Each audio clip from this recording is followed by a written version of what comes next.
কিচেনে আমন্ত্রণ জানিয়ে শুরু করছি আজকের রেসিপি। আজকের রেসিপিতে আপনার সাথে শেয়ার করব সমুদ্রের বড় লটি শুটকি ভুনা রেসিপি। চলো বন্ধুরা শিখে আসি কীভাবে তৈরি করবো এই রেসিপি। সমুদ্রের লটি শুটকি নিয়ে নিয়েছি ও রসুন কুচি নিয়ে নিয়েছি। শুটকিগুলো ভালো করে কেটে নিয়েছি।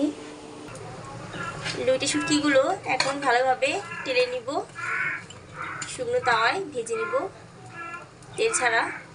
পানি দিয়ে এখন ভালোভাবে সমুদ্রের লটি শুটকিগুলো ধুয়ে নিব যাতে বালুগুলো চলে যায়।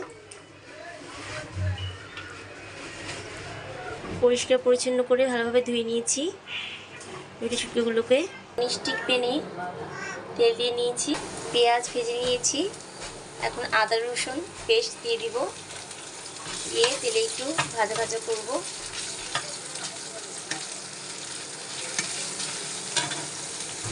হলুদ গুঁড়ো মরিচ গুঁড়ো দিয়ে দিব, দিয়ে এখন সামান্য পরিমাণ হালকা একটু পানি দিব, দিয়ে ভেজে নিব। সুন্দর কালার এসেছে। এখন পরিমাণ মতো লবণ দিয়ে দিব। কাঁচামরিচ ও শুটকিগুলো দিয়ে দিয়েছি। আলু কিউব করে কেটে নিয়েছি। আলু কিউব করে কাটা আর শুটকিগুলো একসাথে মশলার সাথে মিশিয়ে নিব যাতে মশলাগুলো ভালোভাবে মিশে যায়। শুটকি ও আলু ভালোভাবে মশলা দিয়ে ভালোভাবে মিশিয়ে নিয়েছি।